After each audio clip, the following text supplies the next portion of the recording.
talk about the collective team effort that you want to see. What does that look like, especially in a back-to-back? Well, I think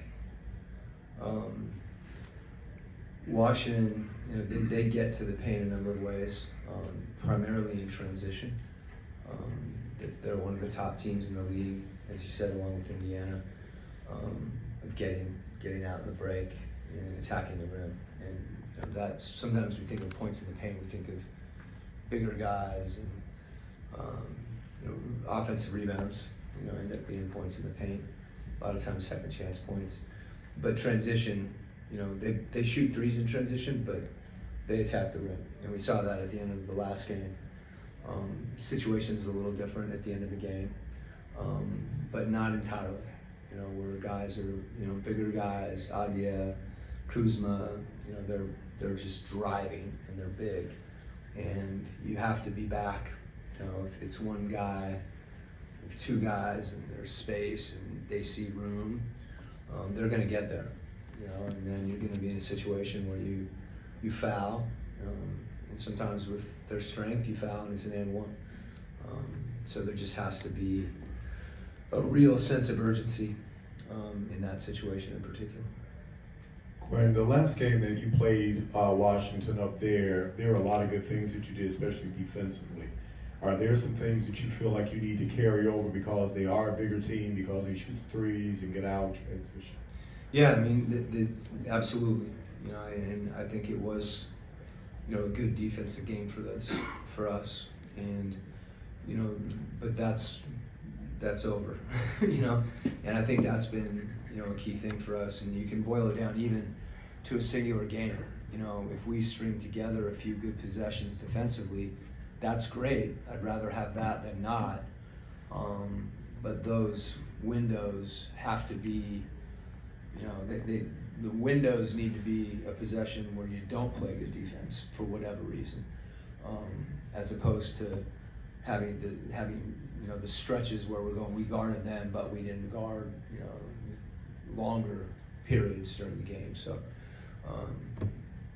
it involves first the transition, which is a different situation. Then it involves, defending post-ups, where oftentimes we're giving away, some size there. But that means we have to, again, we have to guard collectively.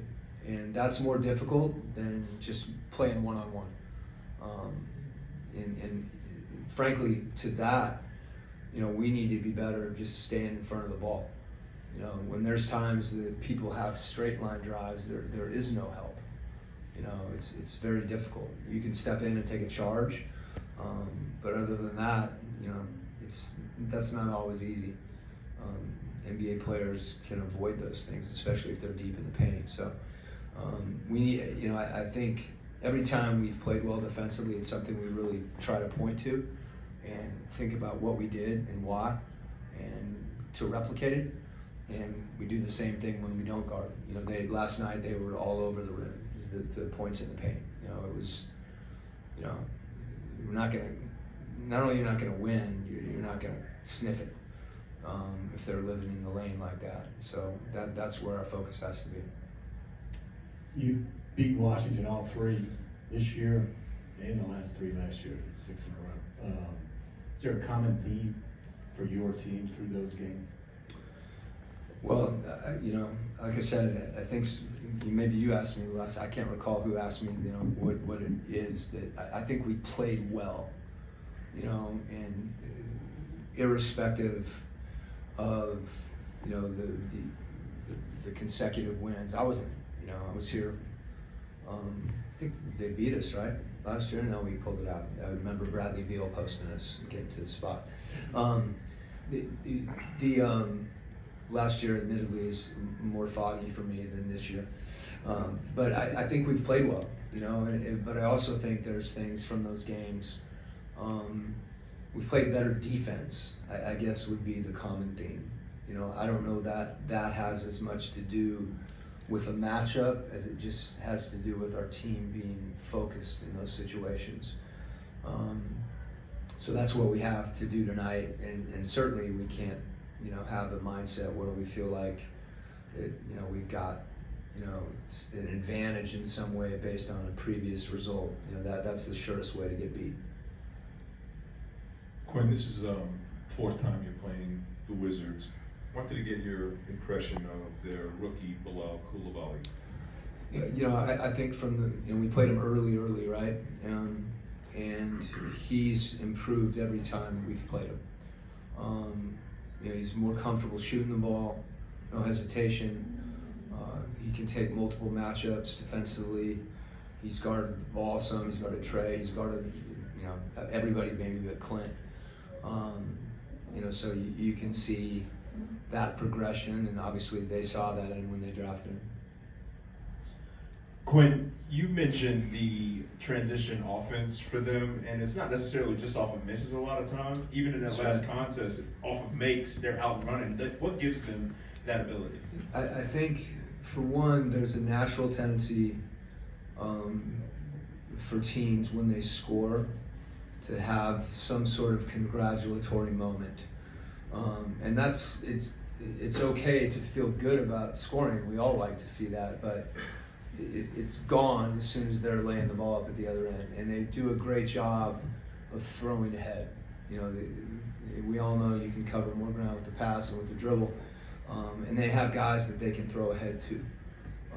They've got multiple handlers, and then they can also space to create even more room, even more space for guys to drive. So I think they do a great job, of having their eyes up and throwing the ball ahead. And you could liken it a little bit to a situation in football when someone sees a single coverage. I won't go beyond that, with nickel defense. I'm out of my area. Yeah, that's about all I got. I'll go watch the football and give you some more after the game.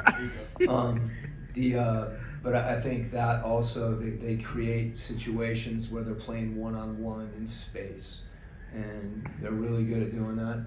They're connected on it, and it's obviously something they emphasize. You mentioned more urgency on transition defense. I was hoping you could elaborate on that as far as what specifically you want them to be urgent. I think it's a couple things. It's like when you run a race. If it's a short race, we always see like in the 100 meters. If someone gets a poor start, it's very difficult to win that sprint in a short distance, and that's what you're looking at is a short distance, a lot shorter than that, right? So if you're not mentally prepared to transition, I think that's the key. That you have to make a quick, you have to flip the switch because it's hard to catch up. And when you do that, and multiple guys have to do it. When you do that, it's a little bit, if you're back, it's a little bit of a deterrent. And then for the guys that, are behind the ball, they have to feel like they need to get back into play as opposed to being out of the play. They need to impact the play different ways. And you see it all the time when there's a 2-on-1 in transition and someone might miss a layup and you have somebody sprinting from the other end and they get the rebound. And that's, you're running,